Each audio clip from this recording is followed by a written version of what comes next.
and also I'm back to you, Sushi, because you and I ain't done. Rory MacDonald is not overrated.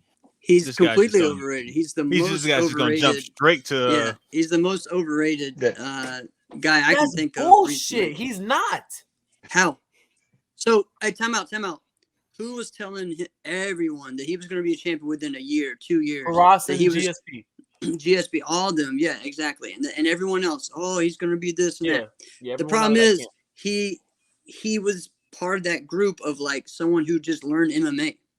He's good at everything, but not great at anything. So what does he do? He just kind of sits back and waits and tries to like outpoint people or get his ass knocked out like he did this weekend. And he didn't do anything. Like if you watch that fight, I know he's retired now, but that's not something that like is new for him. Like especially recently. I get what you're saying, but I'm saying like he's not overrated. That was the style that Faraz has. Like that's their style from that gym. If you look at all those guys, that's their style. It's still overrated. Like I'm looking at his record, he's overrated. No, GSP is not overrated. No, but Rory is overrated. It's the same style of fighting. Okay, well he's better at it. Yeah, he's way better. Way better at it. Yeah. Nobody argues GSP. No. Nobody argues GSP. You might not even like his style. I don't like his style. I don't like GSP's style. He's not my guy. I don't really care for him that much. He's not an exciting style. GSP is the man. Yeah, the thing is, all right, it may not be exciting, but if you're like, all right, if you look at it and you see how he took the karate blitz and learned how to become the best wrestler in MMA, and doesn't even have a wrestling background. Never wrestled in high school. That's impressive. You know what I mean? And that's what he attributes to. How do you take everyone down? So, well, I just use the blitz, but I use the same concept to take people down. So point karate people should love this guy because if you really watch, like that's what it is. Now, when he gets them on the ground, I mean, he's more about position than submission. Yeah.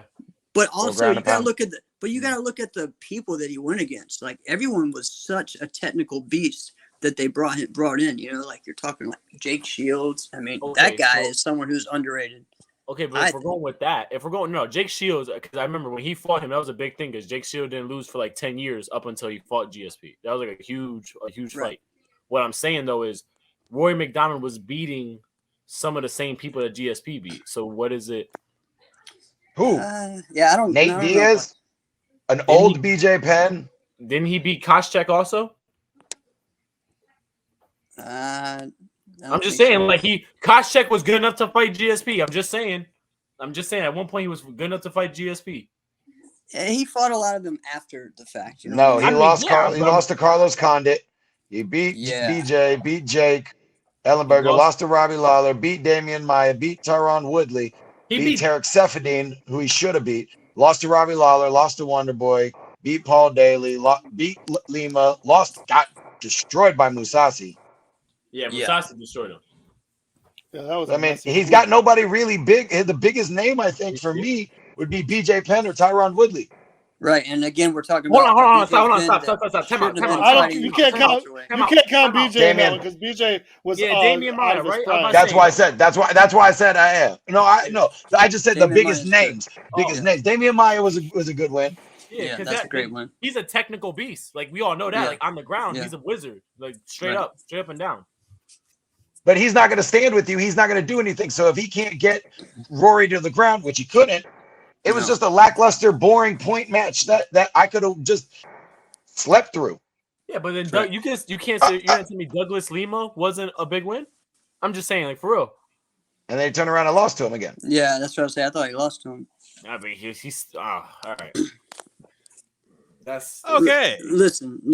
In Bellator. It doesn't matter where the world championship is coming from. If you're a world champion, you're a world champion. We don't knock competition matters. He's a Bellator world champion. He's a world champion. But Angel, also, do you know who he fought? Like, no. Kareem Gadji was real. Matters. Yeah, he was real. Don't get me wrong. Kareem Gadji was the real. Competition matters. If you competition matters. If you're a world champion, you're a world champion. But yeah, it's certain world champions that have more weight to it. I'm not saying still, like But okay, all right. So hold on. If we're saying that, how come everyone in the MMA community, in terms of like the fighters, they all recognize, even when Strikeforce was competing with UFC, if you're getting the payday and you're still the world champion, like you can't dispute the person. Yeah, everyone on the outside, us as fans, are gonna say, well, the competition may be deeper in the UFC than it is in Bellator. But at the end of the day, we've seen people from Bellator go to UFC and they're still making waves. I mean, dude, what wasn't the King of the Cage championship called a world championship? I mean, come on, get out of here. Yes. Don't give me that crap. But look at how many. And Strikeforce only competed with the UFC in one division. And they had a better heavyweight division at the time. And they had better competitors at the time. So that's why everybody watched Strikeforce. Nobody watched anything else. They watched Cyborg, Gina Carano, and the heavyweight division. But no, because people were watching Kung. You had a case. What are you talking about? People were watching Kung was the exception. Well, who did Kung fight? Old Frank Shamrock? Don't matter. He was still knocking people out with spin Nick kicks. Diaz. Nick Diaz was a big draw for Strikeforce. You know that. You know that. It was more Elite XC. Again, but when he goes back, but before, they had Kimbo as making waves, and that was their big draw. They had Kimbo when he was still a street fighter. Got knocked out by Seth Petrozelli with a little hook shot in like 7 seconds. All right, so what are we talking about now? Well, Rory. Everyone from Strikeforce eventually came over to UFC. So anybody who was good, yes.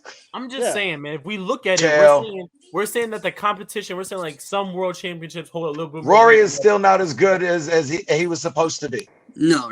I feel like as far as welterweights, he was like a whoopee cushion, bro. He got puffed up and then correct. I like that analogy. That's a great one.